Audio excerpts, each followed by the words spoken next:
Hola, muy buen día a todos. Bienvenidos al curso de Teoría de Autómatas y Lenguajes Formales. Yo soy Miguel Ángel Álvarez Carmona. Les voy a estar dando este curso a lo largo de estos 4 meses, junto con el doctor Lázaro Bustio. Él estará en próximas sesiones. Bienvenidos. Me da mucho gusto que hayan decidido tomar este curso. Les deseo la mayor de las suertes a todos desde donde nos ven. Y espero que puedan aprender bastante de este curso, que les pueda ayudar para hacer su examen de admisión, y espero tenerlos por acá pronto. Vamos a empezar ahora con la introducción de la materia, no sin antes recordarles, por favor, que ya está disponible la plataforma de Moodle, ya está en línea, en donde ya se inscribieron. Entonces espero que puedan poner sus dudas, contestar los quizzes que están en la plataforma y poder estar más en contacto. La dinámica del curso va a ser, ustedes me mandan sus dudas durante la semana. A partir de ahí hacemos un compendio y tratamos de explicar el máximo de dudas posible en las siguientes sesiones. Entonces, por favor, no dejen de estar subiendo sus dudas. Ojalá podamos ir interactuando en los foros. Y pues nada, vamos a empezar con la materia. Ahora mismo les traigo una presentación de teoría de autómatas, donde vamos a ver a grandes rasgos algunos de los temas que se van a ver más a fondo a lo largo de todo el curso, ¿ok? Entonces, pues bueno, empecemos. Este es el contenido completo que vamos a ver a lo largo de todos estos meses. Vamos a ver una pequeña introducción, luego vamos a ver lo que son los autómatas finitos, expresiones regulares, propiedades de los lenguajes regulares, gramáticas libres de contexto y lenguajes, autómata de pila, propiedades de los lenguajes libres de contexto, y vamos a terminar con una introducción a las máquinas de Turing. Esto es lo que cubre el curso, esto es lo que va a venir en su examen. Entonces, pues bueno, vamos a tratar de abarcar lo más posible, y sería bueno que en la plataforma vayan viendo el calendario de cómo se van a ir dando estas clases, para que ustedes sean conscientes de las dudas que deben poner a lo largo del curso. Por ejemplo, si la siguiente semana nos toca ver autómatas finitos, traten de poner sus dudas sobre autómatas finitos en los foros de la plataforma. Entonces, bueno, ¿cuál es el objetivo general del curso? Proporcionar al estudiante los fundamentos de la teoría de autómatas, así como de los lenguajes formales, y también se incluye alguna introducción a máquinas de Turing. Básicamente, eso es lo que nos hemos propuesto para abarcar en este curso. Algo que también se me olvidaba mencionar era que está abierta la parte donde pueden chatear en vivo. Pueden utilizar ese chat en vivo como una herramienta para ir haciendo sus preguntas para los que tomen la clase en vivo. Bueno, yo les recomiendo mucho conseguir de alguna forma estos dos libros, que es en el que hemos basado la mayoría de nuestro material y en lo que también se basan para hacer el examen. Uno es el HOPROF, uno de los materiales más famosos en el tema, y otro es el de Michael Spicer. Así que les recomiendo mucho también conseguir este material. Bueno, vamos a empezar con la teoría de autómatas.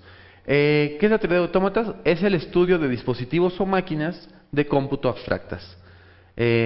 Alan Turing, en los años 30, se estudió una máquina abstracta con las capacidades de las computadoras actuales. Él fue el que propuso el comportamiento de lo que hoy conocemos como las computadoras. La meta de Turing era decidir la frontera entre lo que una máquina podía hacer y lo que no. Y su conclusión se aplica a las máquinas de hoy en día. Entonces, todas estas herramientas que dejó Turing han servido como base para poder llegar a lo que el día de hoy conocemos como las ciencias computacionales. En los 40s y en los 50s se estudiaron los autómatas finitos para poder modelar la función cerebral, pero no fue hasta los 50s que Noam Chomsky inicia el estudio formal sobre las gramáticas y da un avance tremendo en esta área. En el 69, Cook extiende el trabajo de Alan Turing para estudiar lo que se podía o no calcular, y propone sienta las bases para poder determinar lo que se puede resolver eficientemente o no con las computadoras que tenemos hoy en día. Todos estos desarrollos tienen repercusiones muy importantes en la computación actualmente, por todo lo que acabo de decir. Esto es un poco de historia de los autómatas, como pueden ver. Entonces, a partir de esto es como podemos arrancar con nuestro estudio. Pero bueno, antes de eso, tenemos que hacer también una introducción a las pruebas formales. Siempre es necesario en este tipo de áreas y sobre todo en subáreas de matemáticas como es el área de autómatas, hacer demostraciones formales. ¿Para qué hacer pruebas? Bueno, para poder demostrar algo, si algo es verdadero o es falso. Entonces, hacer hipótesis inductivas sobre partes de nuestros programas o iteraciones es algo en lo que nos puede ayudar o no esto de plantear demostraciones. Por ejemplo, la hipótesis consiste en una iteración o una recursión. Cuando hemos desarrollado un programa recursivo, tenemos que plantear una hipótesis de recursión para que ese programa funcione. Entender cómo trabaja un programa correcto es esencialmente lo mismo que una prueba de teorema por inducción. Ya que, por ejemplo, tenemos pruebas deductivas, es decir, secuencia de pasos justificados, como lo es un programa. Un algoritmo es una secuencia de pasos a seguir finita. Tenemos también las pruebas inductivas, que son pruebas recursivas, que sirven como un estatuto parametrizado que se usa a sí mismo con valores más bajos del parámetro. Por ejemplo, las pruebas de inducción, donde el parámetro sería el siguiente número. Continuemos. En cualquier momento que tengan dudas pueden ir escribiendo en el chat. Bueno, vamos a hablar un poco de las pruebas deductivas. Las pruebas son secuencia de enunciados cuya verdad nos lleva de un enunciado inicial, o sea, de nuestra hipótesis, a una conclusión. Son del tipo if una hipótesis, entonces C. Un ejemplo sería probar que si x es mayor o igual que 4, entonces se debe cumplir que 2 a la x es mayor o igual que x al cuadrado. La idea general es probar que se cumple para 4, que este sería nuestro caso base, y que mientras x crece, el lado izquierdo duplica su valor, se va multiplicando por 2 cada vez. Mientras que el lado derecho crece a una razón de x más 1 entre x al cuadrado. Entonces, esto quiere decir que crece un poco más lento. Y con eso se podría demostrar que esto se cumple siempre y cuando x sea mayor o igual que 4. En forma parecida podemos demostrar que si x es la suma de los cuadrados de 4, entonces 2 a la x es mayor que x cuadrada. Existen diferentes formas de hacer demostraciones, pero si son correctas, todas deberían llevar al mismo resultado. Otro estilo de hacer pruebas es ir cambiando la representación que tenemos del problema y de esta forma tratar de que se haga más sencilla. Por ejemplo, si uno no tiene muy claro cómo empezar una prueba, se pueden cambiar los elementos de la hipótesis por sus definiciones. Vamos a ver este ejemplo. Sea S un subconjunto finito de un conjunto infinito U, que llamaremos el universo. Si T es el complemento de S, entonces T es infinito. Es más o menos claro ver a qué nos estamos refiriendo. Tenemos un subconjunto del universo, claramente finito, y su complemento debería ser infinito. Para eso podemos poner las definiciones formales de cada una de las partes. Por ejemplo, que S es finito, lo podemos transformar en la oración que ven en la tabla, que significa: existe un n entero tal que la cardinalidad de S es igual a n. Si esto existe, quiere decir que n es finito. Que U es infinito, quiere decir que no existe un P entero tal que S represente la cardinalidad del conjunto U. Y entonces que T es complemento de S solamente significa que la unión de T y S es el universo y que su intersección es vacía. Hasta ahora no he dado una demostración difícil. Simplemente he transformado el enunciado en el lenguaje natural en su definición formal de lógica. Entonces, si nosotros sabemos que la unión entre S y T es el universo y que la cardinalidad de S es un n para un entero finito, y no existe un entero finito P tal que S exprese la cardinalidad del universo, entonces suponemos que T es finito. Esta es una forma de hacer demostraciones, que es por reducción al absurdo. Es decir, vamos a tratar de demostrar lo contrario que queremos demostrar. Y en un momento llegaremos a una contradicción. Entonces, si suponemos que T es finito, quiere decir que existe un número entero que nos diga el número de elementos que hay en T. Entonces, U, su cardinalidad, va a ser igual a la cardinalidad que hay en S más la que hay en T. Esto es un n más m, lo cual contradice que no existe un entero finito que n más n nos dé P, ya que P no debe existir. Y de esta forma llegamos a una contradicción, lo que demuestra que T debe ser infinito. Entonces, estas demostraciones muchas veces tienen que ver con la capacidad de generar nuevas ideas para poder llegar a una solución. Entonces, muchas veces hasta es una cuestión de lógica, es verdad, pero lleva parte de artístico y de intelectual en el proceso.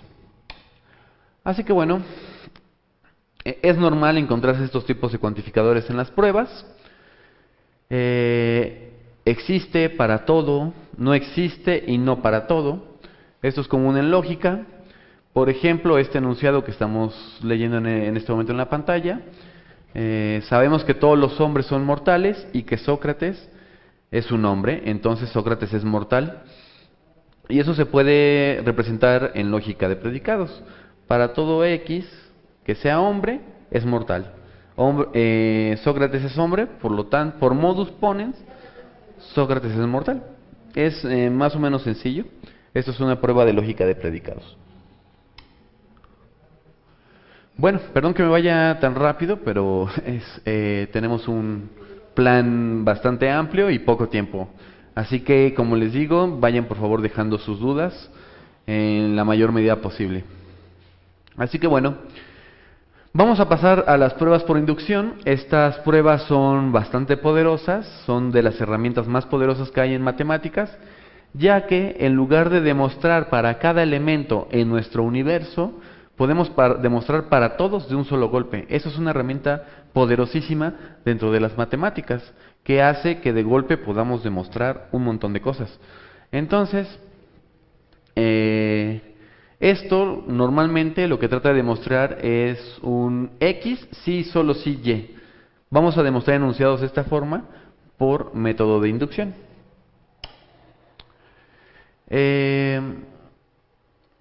Por ejemplo, muchos hechos importantes en la teoría del lenguaje son de la forma de dos conjuntos de cadenas, descritas de manera diferente y que realmente tienen el mismo conjunto. Es decir, dado dos cadenas, simplemente dime si son iguales, si todos sus caracteres se repiten en una y en otra, aunque no en el mismo orden.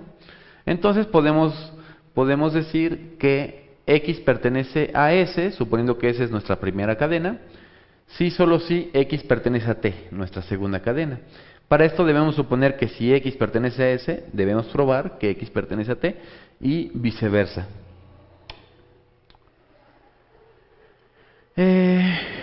Existen un montón de pruebas, por ejemplo, por contraejemplo. Esta es, digamos que, de las pruebas que podrían ser más sencillas, aunque no necesariamente siempre lo es. Dado una hipótesis, si encontramos un contraejemplo que diga lo contrario de la hipótesis, con eso ya demostramos que la hipótesis es falsa, que se cumplirá para algunas cosas, pero no para todo.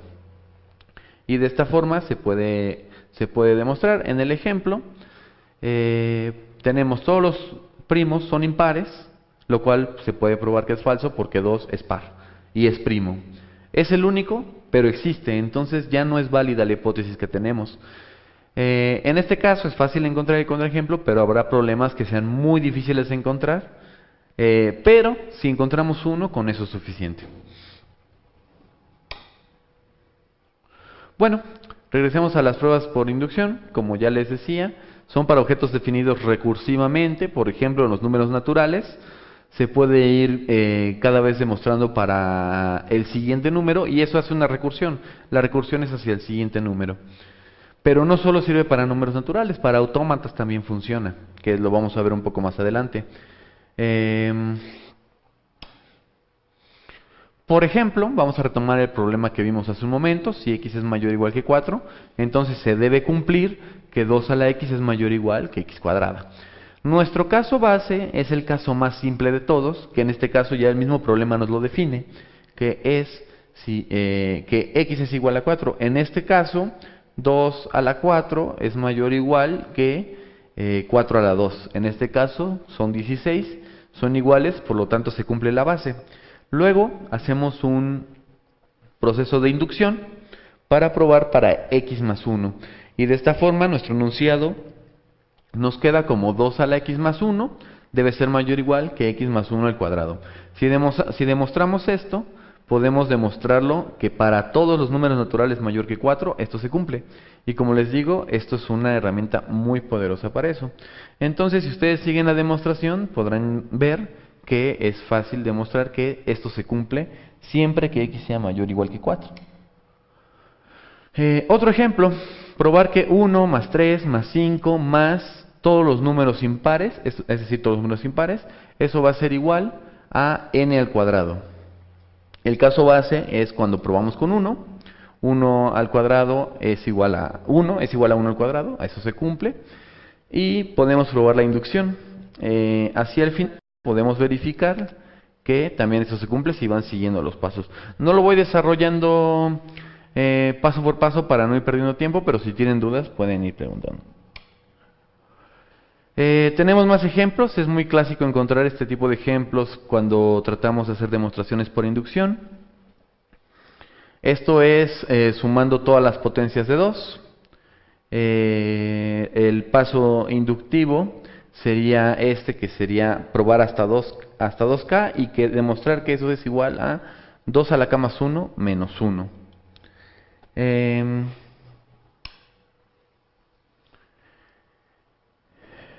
Esto es la demostración, como les digo. Entonces, si siguen los pasos uno por uno, se van a dar cuenta que esto es verdadero.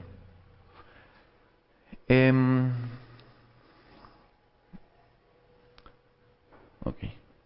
Bueno, tenemos más ejemplos que yo les recomiendo. Esta presentación, por cierto, está también en el Moodle, así que les recomiendo que la bajen, la lean, vayan viendo todas las demostraciones paso a paso, y con esto al menos les salgan más dudas. Y estos son problemas que yo les recomendaría que empiecen a resolver. Si quieren subir sus resultados al Moodle, a los foros, para que entre todos podamos ver si lo hicieron correcto o no, yo se los recomendaría mucho. Ojalá puedan resolverlos. Si no, pues los pueden resolver ustedes mismos y verificarlos. Estos son de los problemas clásicos que hay para inducción. Así que ojalá que puedan resolverlo. Está en la página 22 de la presentación. También de la página 23 hay otros 3 problemas. Como les digo, también son más o menos tradicionales, por decirlo así, cuando uno empieza a estudiar demostraciones por inducción. Espero que aquí no tengan ningún problema todavía. La demostración por inducción es algo que ya más o menos deberían conocer, pero si no es así, pueden ir preguntando para tratar de clarificar algunas de las dudas más importantes sobre el tema. Así que bueno, vamos a pasar a lo que sigue.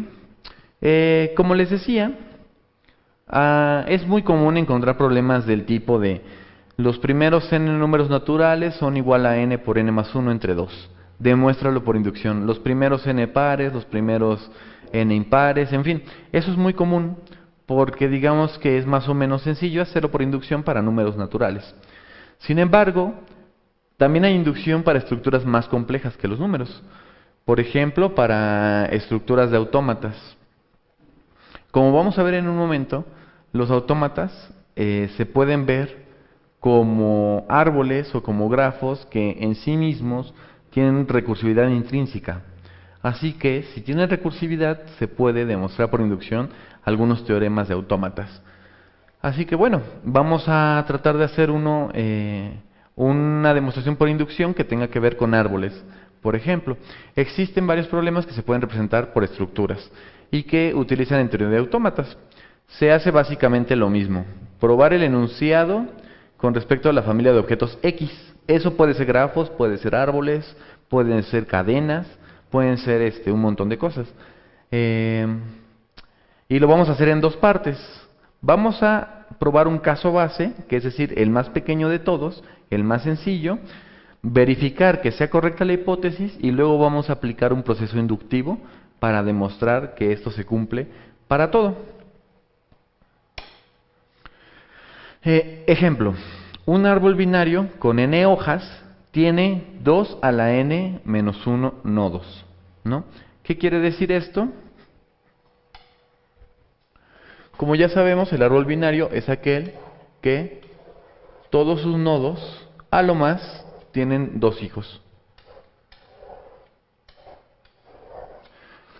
Entonces, dado este árbol binario, que tiene 2 hojas, se dice que tiene 2 por n menos 1 nodos. Entonces, este tiene 3 hojas. 2 por 3 es, menos 1 son 5. Y efectivamente vemos que existen los 5 nodos. La cuestión es ahora, dado esta hipótesis, verificar que esto se cumpla para todos los árboles binarios. Eso es más o menos sencillo. Si nosotros empezamos a utilizar lo que es la inducción como tal, como se las definí hace un momento.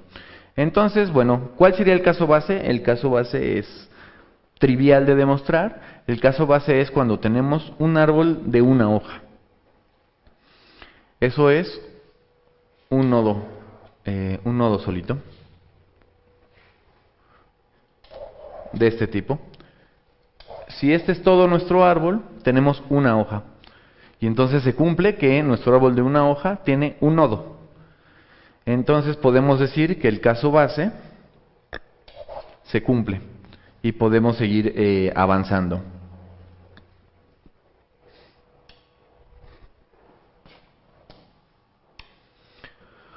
Viene el paso de inducción, que puede ser tal vez un poco más complicado.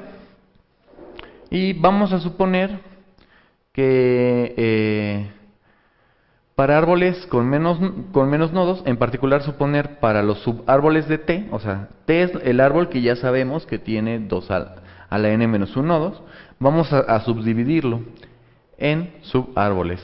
Tiene que consistir en una raíz con 2 subárboles U y V, ya que es binario.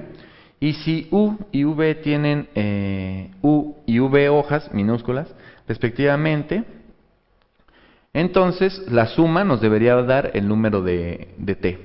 Así que lo que se hace en este caso es, si tenemos un árbol de este tipo, donde tiene 2 hijos, y a su vez, cada uno de ellos va a ser un árbol. ¿Ok?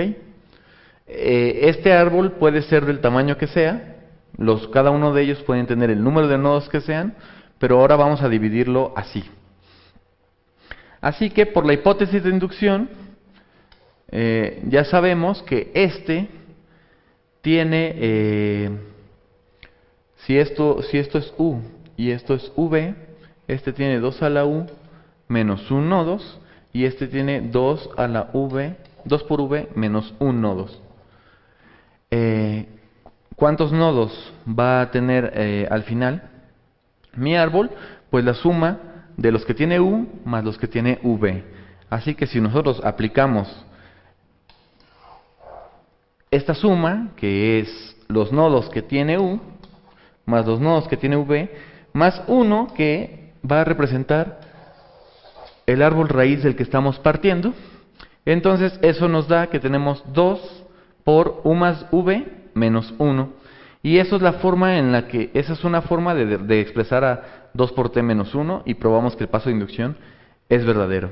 Así que con esta herramienta pudimos demostrar que todos los árboles binarios con n hojas tienen 2 por n a la 1, 2 por n menos 1 nodos. Como les digo, es más o menos trivial, así que esto es para que ustedes puedan ver que no solamente se aplica la inducción a estructuras numéricas, sino también a estructuras de este tipo. Bueno, ¿hay dudas en el chat al momento? Perfecto. Pues sigamos avanzando. Entonces, esta parte que les di hasta ahora es una brevísima introducción de lo que son las pruebas formales, inductivas, deductivas, por contraejemplo, por conjuntos. Entonces, yo les recomiendo, si no recuerdan muy bien estas pruebas, echarle un vistazo a apuntes que tengan o a libros para que puedan ir actualizándose en lo que respecta a este tema. Y si tienen dudas, por favor, váyanlas poniendo. Si no es así, si ya lo tienen más o menos claro, pues bueno, ya lo tienen un poco más hecho. Así que ahora vamos a pasar un poco a la introducción de autómatas que tenemos preparados. No se preocupen, esto solo es una introducción, no se va a ver nada ahora tan formal todavía, eso es para la siguiente sesión. Así que también si van teniendo dudas, de una vez pueden irlas poniendo en el foro para que la próxima semana se vayan clarificando. Entonces, bueno, ¿para qué se utiliza la teoría de autómatas? ¿Para qué nos sirve? O más bien, ¿por qué es importante?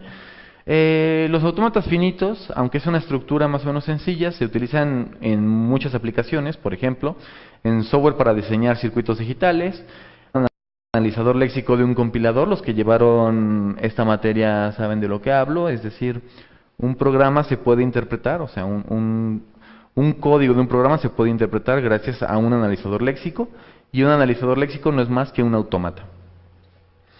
Buscar palabras claves en un archivo o en la web, esto se hace con expresiones regulares. Y software para verificar sistemas de estados finitos, como protocolos de comunicación. Esto también se utiliza mucho en electrónica, por ejemplo. Así que, como pueden ver, los autómatas tienen diferentes aplicaciones, por lo cual es bastante importante aplicarlos. Vamos a ver un poco de conceptos de autómatas. Los autómatas constan de diferentes partes. En este caso, la primera de ellas es un alfabeto, el cual es un conjunto de símbolos. Por ejemplo, para el alfabeto en inglés son 26 símbolos, de la A hasta la Z. En español son 27, ya que es de la A a la Z más la ñ, por ejemplo. Pero hay alfabetos más simples que esos, por ejemplo el alfabeto binario, el cual consta de ceros y unos. Los caracteres ASCII, que esos tienen mucho más caracteres todavía. En fin, un alfabeto es un conjunto de símbolos que pueden ser sintéticos o naturales, como el que tenemos nosotros para nuestros idiomas. Con estos alfabetos se pueden hacer cadenas, es decir, secuencias de cada uno de los símbolos del alfabeto. Y de esa forma tenemos cadenas como por ejemplo 01101, si tuviéramos un alfabeto binario, o por ejemplo la palabra abracadabra, es una cadena que se puede formar con el alfabeto que conocemos. También existe la cadena vacía, la cual normalmente se representa como épsilon, algunos autores lo representarán diferente, pero es muy común verla así. Y bueno, también existe las longitudes de las cadenas. Y existen varias formas de representar, por ejemplo, una cadena de longitud. Las cadenas de longitud K se denotan como el símbolo del alfabeto, que es este, elevado a la K. Esto quiere decir todas las cadenas de K elementos. Por ejemplo,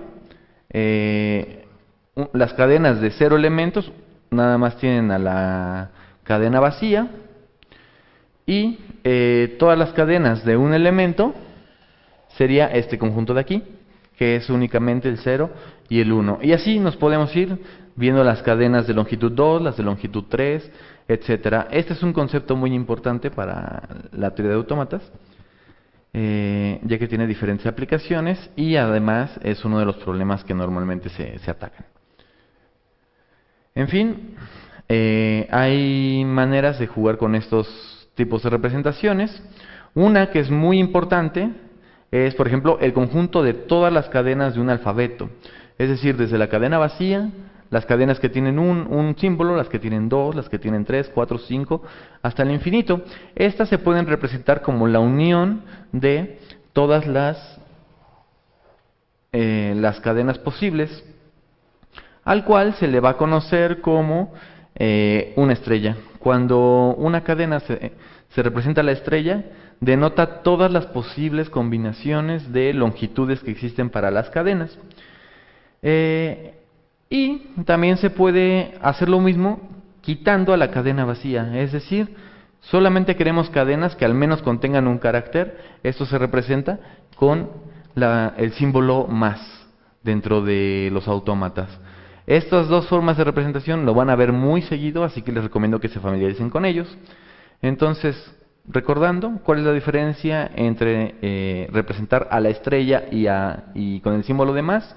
A la estrella acepta todas las cadenas de todas las longitudes, incluyendo la vacía, y cuando utilizamos el símbolo más, esto representa todas las cadenas de todas las longitudes, excepto la cadena vacía. Esa es la diferencia. Por ejemplo, si nosotros estamos buscando todas las palabras dentro de una página web, tenemos que utilizarlo con el símbolo de más, porque si no nos va a regresar cadenas vacías y eso no es lo que queríamos. Bueno.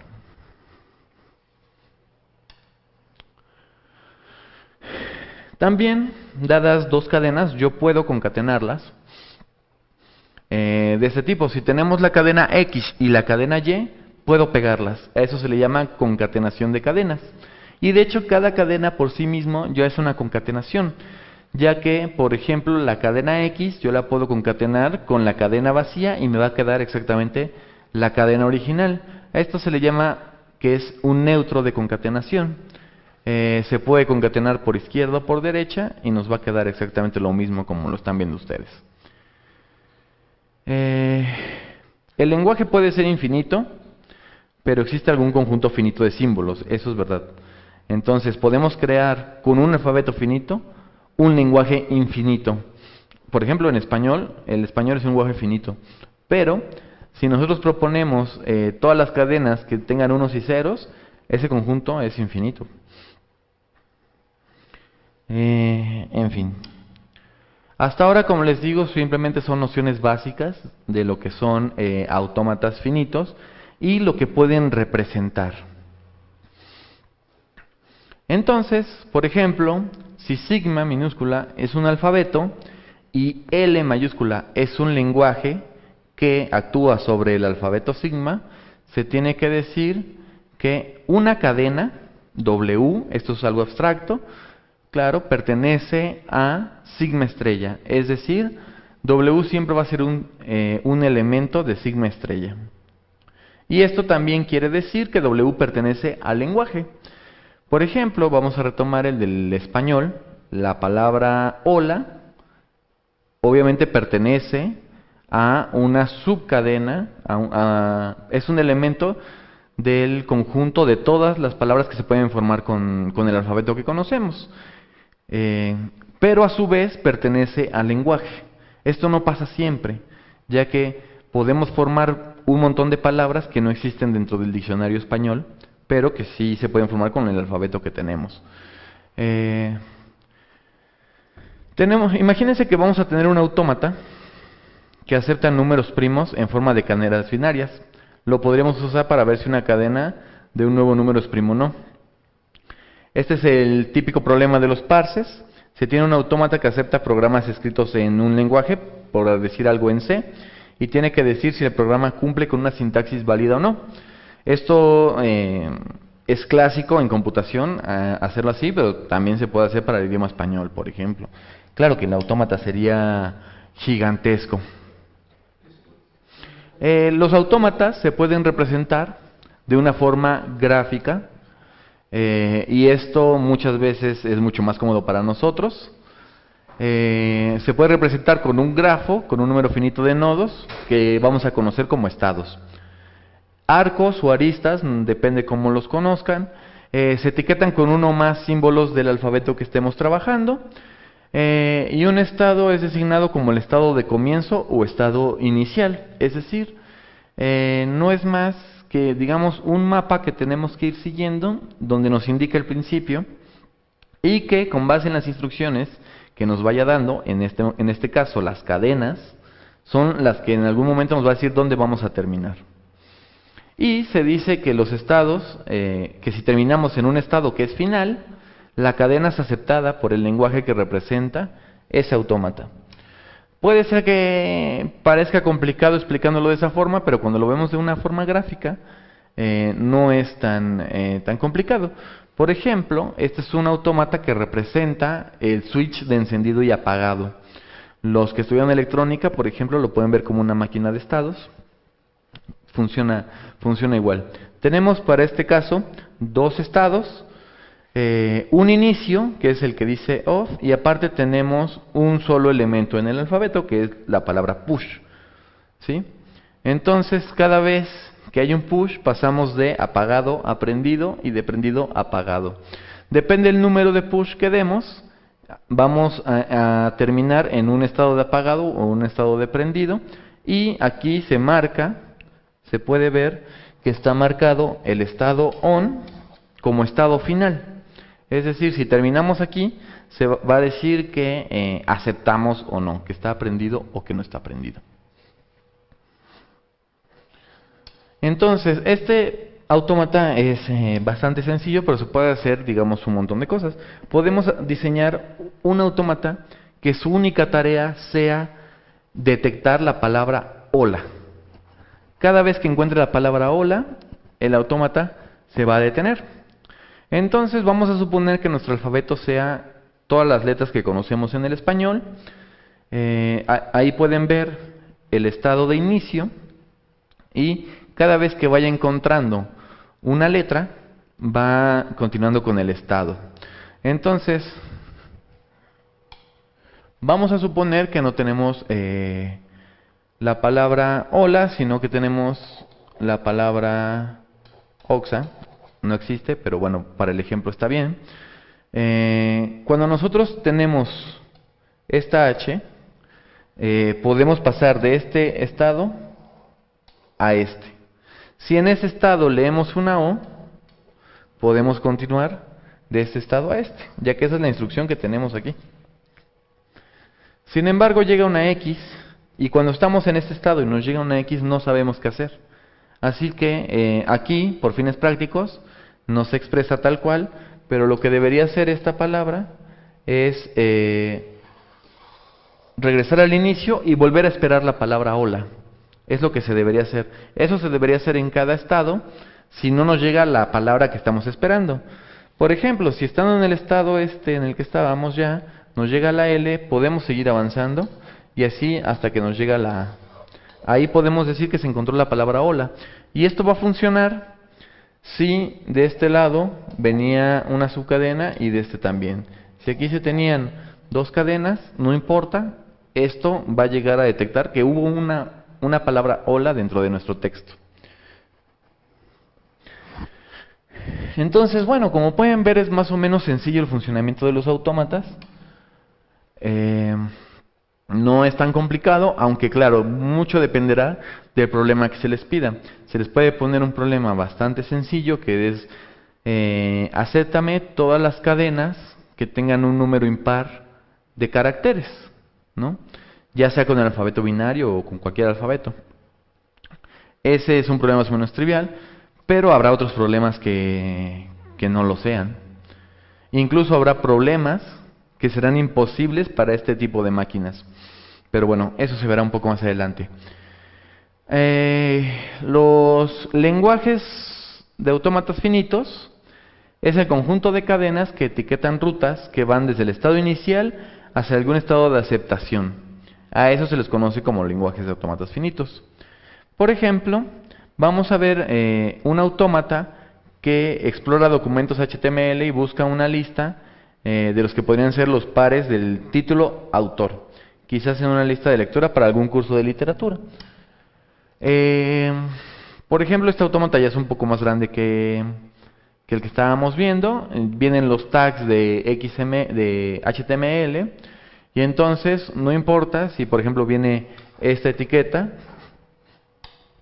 no importa si viene esta etiqueta de aquí, del estado 1 al estado 2, pero en el estado 2 solo acepta la etiqueta LI.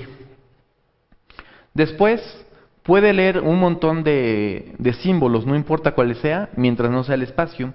Entonces por eso ven esa iteración dentro del estado 3. Mientras sea un carácter normal, lo va a estar leyendo. Cuando venga un espacio, significa que la palabra terminó.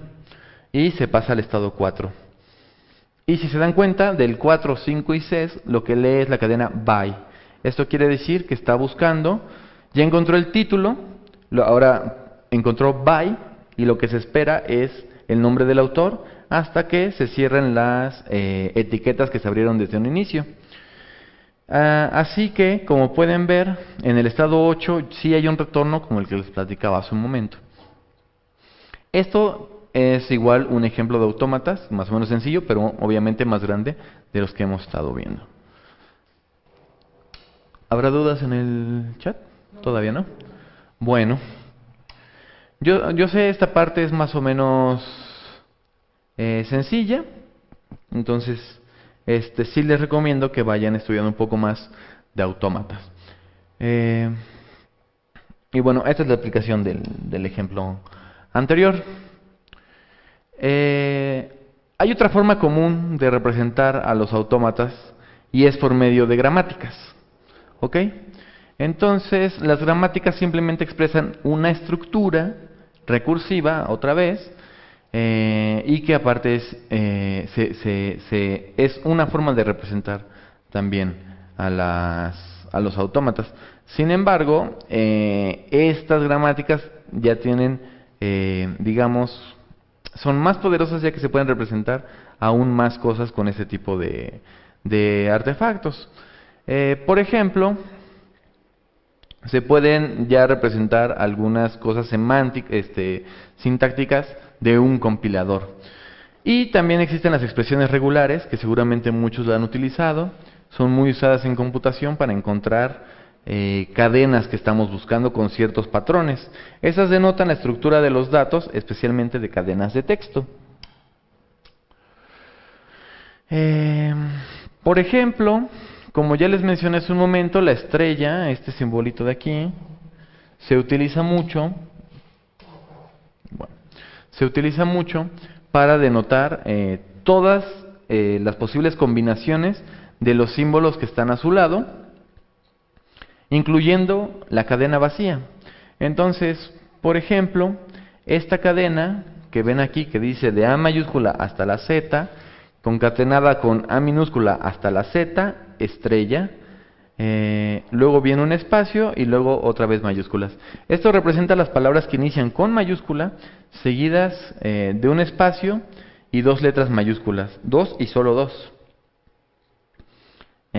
Por ejemplo, Ithaca, New York. Este es un ejemplo de la cadena que aceptaría esta expresión regular. No incluye ciudades con nombres compuestos, ¿no? Pero para ello simplemente se puede hacer una agrupación como lo que ven hasta el final y se le agrega otra vez una estrella para decirle que, por ejemplo, acepte Los Ángeles, podría ser una ciudad que debería aceptar, etcétera. Depende mucho, como les digo, del problema que estamos atacando.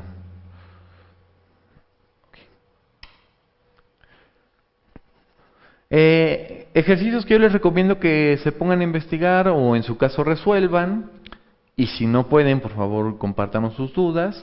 Por ejemplo, modelar un autómata finito para cadenas de ceros y unos que terminen siempre en 0, 1, 0. Es decir, no importa todo lo que haya hacia la izquierda, no importa todo lo que haya hacia la izquierda de la cadena, aquí puede venir cualquier cadena X, siempre y cuando termine en 0, 1, 0.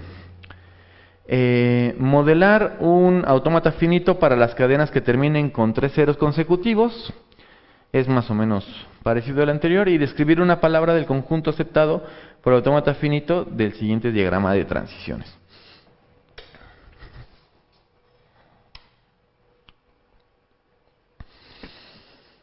Bueno, en fin,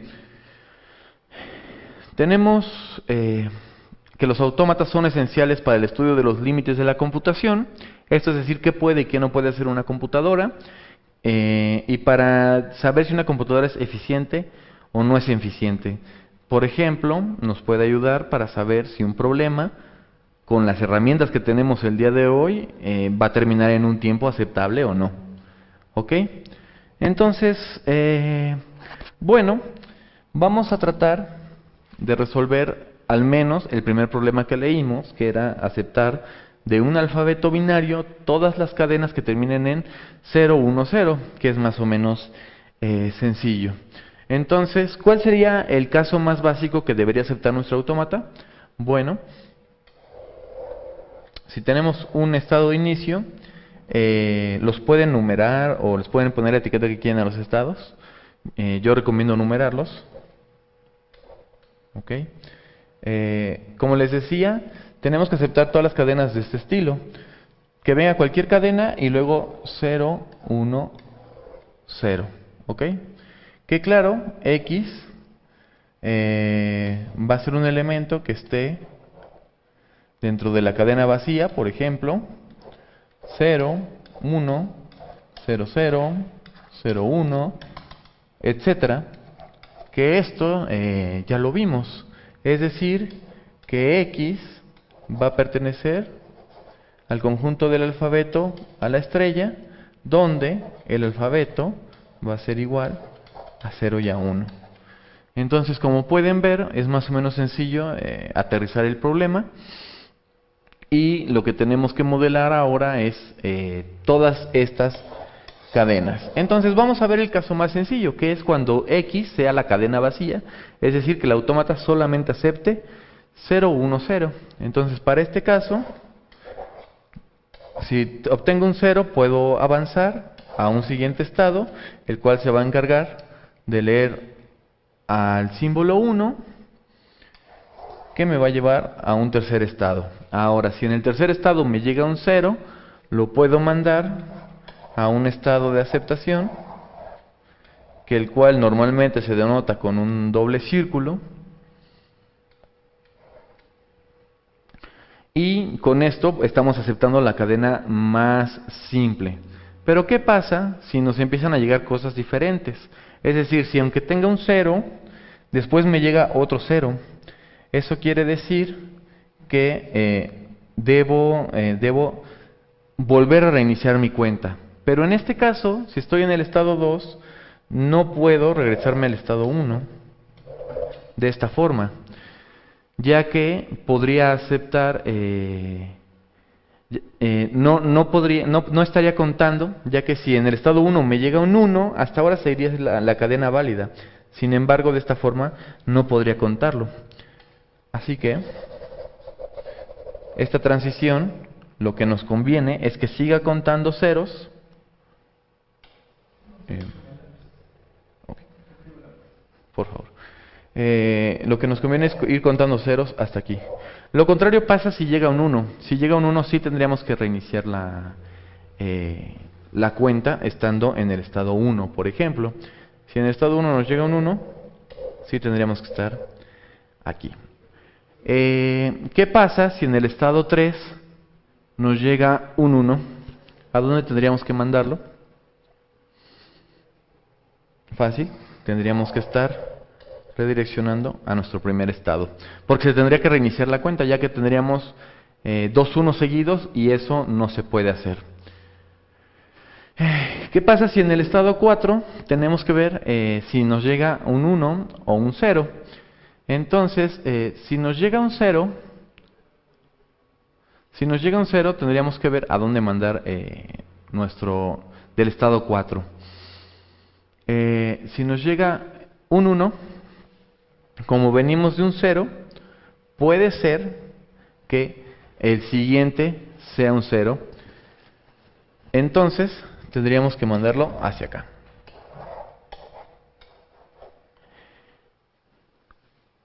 Y si nos llega un 0, tendríamos que empezar la cuenta en 2. Entonces, ¿se puede ir complicando o no? Depende de la tarea que estamos haciendo. Se puede hacer más simple un autómata, es verdad. Se puede representar un solo lenguaje con diferentes autómatas, pero todos deben ser equivalentes. Es decir, siempre para una cadena que sea válida deben aceptarla, y para que una que no sea válida pueden no aceptarla. Así que, bueno, los invito a tratar de hacer otros tipos de autómatas, de tareas sencillas. Como pueden ver, hasta ahora solamente estamos dando definiciones muy básicas, ni siquiera estamos entrando a definiciones formales. Eso lo vamos a ver la siguiente sesión, ¿sí? Eso solamente fue para los que ya sabían de esto, recordarles; los que no, tratar de darles las bases para empezar a estudiar un poco acerca de todo esto. Así que bueno, hasta aquí sería la sesión de hoy. No sé si haya dudas hasta el momento. No hay dudas, así que bueno, espero haya quedado más o menos claro. Yo sé que me fui muy apresurado, pero también el tiempo no nos ayuda mucho para abarcar lo amplio que es el temario.